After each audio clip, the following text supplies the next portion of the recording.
Palavra da salvação. Glória a vós, Senhor.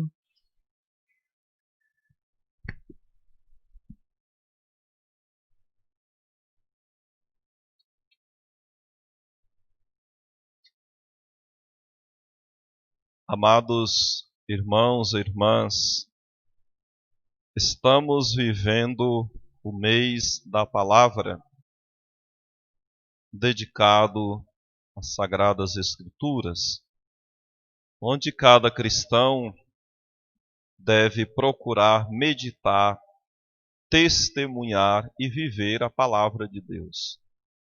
Nós todos, e vivê-la com mais intensidade.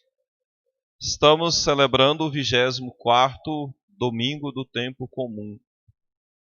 A liturgia da palavra de hoje é muito bonita e ao mesmo tempo é comprometedora. Cobra de nós a responsabilidade que temos pela salvação do outro. Existem 3 grandes acontecimentos da nossa fé que fazem do homem o templo de Deus, a morada de Deus. Vocês saberiam dizer quais são os 3 principais que nos fazem morada de Deus, os acontecimentos da história bíblica, da história de Deus, da nossa história que nos fazem morada de Deus? O primeiro grande acontecimento está no livro do Gênesis. Deus nos cria a sua imagem e semelhança e sopra em nós o hálito da vida, ou hálito de vida. O sopro de Deus, o ruar de Deus, é Deus mesmo morando em nós. Se nós estivermos com a boca cheia de bactérias e soprar em alguma coisa, as bactérias que estão em nós vão tudo para aquele lugar onde sopramos. Me lembro em certa feita, ele já partiu para Deus, que Deus o tenha. Eu falo do acontecimento em vida e não da morte. Somos num determinado lugar, numa casa, era um diácono da igreja até. Eu era seminarista, estava com o padre Edmilson. Por aqui eu passei também, pedindo ajuda para a OVS, naquela época. Tinha aquelas camisas azuis que colocavam o OVS, pedindo para ajudar a formar a mim e aos outros. E aí nós dormimos na casa de um diácono. Ele era solteiro, já de idade. Criava um monte de gato.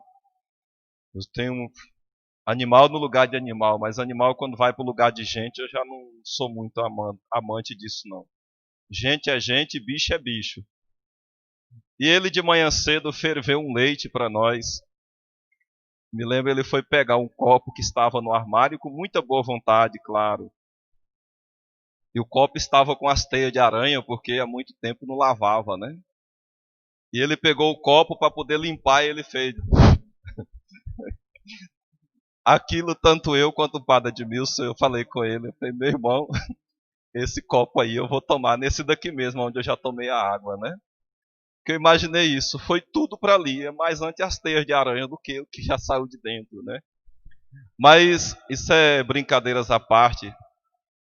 Quando Deus sopra no ser humano, criado por Ele, a vida é Deus vivendo em nós. O outro acontecimento que faz do ser humano morada de Deus é a encarnação do Verbo. São João fala isso. Deus existia antes de tudo, vivia na eternidade, Deus armou a sua tenda e veio habitar entre nós. Nós somos morada de Deus. E o outro grande acontecimento que vai nos fazer morada definitiva de Deus é a ressurreição, a salvação, a vida eterna. Quando nós formos salvos para vivermos eternamente. São os 3 grandes acontecimentos, não se esqueçam disso. A criação, a encarnação do Verbo e a salvação. Agora, se Deus habita em nós, Deus é bondoso, é bondade e misericordioso. Deus é bondade, é compaixão, é misericórdia, é carinho. Então tudo isso já está em nós, porque Deus colocou em nós. Onde Deus habita, não pode ter o lugar para o ódio e para o rancor. Precisamos agir com os sentimentos e as atitudes daquele que habita em nós. Então, primeiro tomemos consciência, Deus habita em nós. E habita em nós em forma de bondade, de compaixão, de carinho. Nós não vamos encontrar isso fora de nós, não, é dentro. Se Deus está em nós, tudo isso já está. Isso é para a gente compreender a liturgia da palavra de hoje.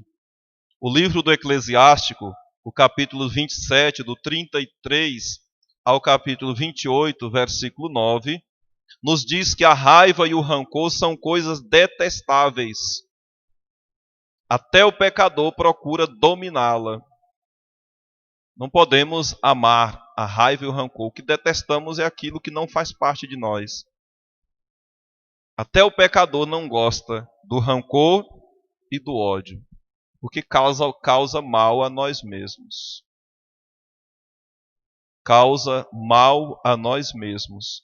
Por isso devemos procurar afastar-nos de tudo o que é mal. A gente reza isso no Pai Nosso. Mas livrai-nos do mal. Não nos deixes cair em tentação. Nós seremos livres do mal pelo Espírito do Cristo que está em nós, nos dá o discernimento para afastarmos daquilo que é mal. Perdoa, portanto, a injustiça cometida por teu irmão. Assim, quando orares, teus pecados serão perdoados. Perdoai-nos as nossas ofensas, assim como nós perdoamos. É o que nós pedimos a Deus. Então, se nós não perdoamos e já estamos pedindo a Deus que nos perdoe, estamos cometendo dois pecados: a falta de perdão e a mentira. Assim como eu perdoei. Como é que você perdoou? Se você guarda ódio e rancor. Já são dois. Não é só um passo, não. Já são dois passos na direção do inferno. Vejam. Porque se eu guardo o ódio e o rancor é justamente isso. Perdoa para que teus pecados sejam perdoados e a tua oração seja ouvida. Sabe quando é que a palavra usa essa mesma expressão? Quando vai nos dizer do mandamento ou do honrar os pais. Filho, honra teu pai e tua mãe, mesmo que ele esteja na velhice e esteja perdendo a lucidez, para que no dia de juízo teus pecados sejam perdoados e a tua oração seja ouvida. Olha a gravidade que é. Eu me lembro da Escritura citando esta mesma expressão nesses dois pontos, pelo menos. Mandamento ao pai. Honrar teu pai e tua mãe. Amar o teu irmão, o teu próximo. É a mesma gravidade. Para que a nossa oração seja ouvida, nossos pecados perdoados. E a palavra vai dizer: lembra do teu fim, deixa de odiar, pensa na destruição e na morte, persevera no mandamento. Ora, qual o nosso fim? O dia do juízo. Sempre eu me pergunto, né? Se eu morresse agora, qual seria o meu destino? Um dia eu estava indo daqui mesmo de Taguatinga, quando eu era pároco em Gurupi, e no meio do caminho eu comecei a pensar: se eu morresse agora, qual seria o meu destino? E a minha consciência foi me mostrando os meus pecados. Disse: meu Deus, se eu morrer agora, esse aqui já me põe no purgatório, esse aqui me leva pertinho do inferno. Mas tem Senhor dos Remédios, Senhor da Abadia que tira, né? E eu pensando: mas eu preciso me confessar de verdade. Se eu morresse agora, qual seria o meu destino? A gente precisa perguntar isso todos os dias. E pedir perdão a Deus com um arrependimento sincero. Porque é aí que nós vamos sendo salvos. Pensa no teu fim, na tua morte, na destruição, na ruína, quer dizer, no inferno. A destruição é o inferno. Quando esse templo de Deus, aonde Deus não habita mais, por causa do pecado, entra em destruição. É o inferno. Não é outra coisa. Quando Deus deixa de habitar em nós, deixou de habitar o bem, deixou de habitar tudo. O lugar que não existe o bem, o inferno. Continua a leitura para terminar, né? Para lembrar a gente. Pensa na aliança do Altíssimo e não leves em conta a falta alheia. A aliança de Deus se manifesta no Êxodo, quando Deus escolhe o seu povo por amor, por compaixão, por misericórdia, que o povo está sofrendo no Egito. O Senhor vai dizer: eu vi o seu sofrimento, eu escutei o seu clamor, eu desci para te salvar. E Deus começa a caminhar com esse povo 40 anos. A aliança de Deus alcança a sua plenitude em Cristo, que dá a sua vida, derrama o seu sangue em resgate de nossa vida. A gente reza na missa: esse é o sangue da nova e eterna aliança. Nós precisamos lembrar do quanto Deus nos ama, do quanto Deus já nos amou e continua a amar. Porque assim nós nos vemos na necessidade de amar. O salmo de hoje diz: o Senhor não nos trata conforme a nossa culpa ou nossas faltas. Ele nos trata segundo o seu amor. Quando nós tratamos o outro de forma diferente, tratamos o outro sempre pela sua atitude, nunca pelo coração, o amor que habita nosso coração. E deve ser assim. Pelo amor de Deus, pelo Deus que me habita, é assim que eu devo tratar o outro. Aí eu não o tratarei conforme as suas culpas, mas conforme a vontade de Deus. Esse é o caminho do perdão. Não nos esquecermos da bondade do Senhor. Quem se esquece não perdoa. São Paulo diz, escrevendo aos Romanos, capítulo 14, de 7 a 9. Deus, ou melhor, ninguém vive para si mesmo e não morre para si mesmo. Nós pertencemos ao Senhor. Pertencemos a Deus, pertencemos a Cristo. Quer morramos ou vivamos, devemos morrer e vivermos no Cristo.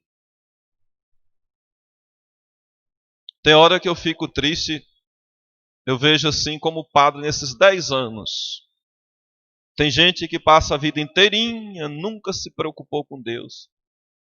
Nunca se preocupou em ser bom, é como se o outro não existisse, como se Deus também. Mas a hora que morre, todo mundo pinta essa peste de bom e tem que fazer tudo. Ora, tem que respeitar a vontade de quem morreu. Se foi essa a vontade dele na vida, também deve prevalecer na morte. Não é? Isso acontece demais. Não é porque é meu sangue que morreu que vai ficar bom, não. Não conserta quem morreu, não. E aí, às vezes, até a família briga, descamba uma eternidade de confusão, se mandou colocar a intenção pelo morto que nunca foi na igreja e o padre não rezou por ele. Deixa fazer a vontade do infeliz, gente. Para quê? Né? E nós que aqui estamos devemos, eu falei, minha família volta e meia me pede, né? Eu sei que agora tem parente que está me acompanhando. Tem um bocado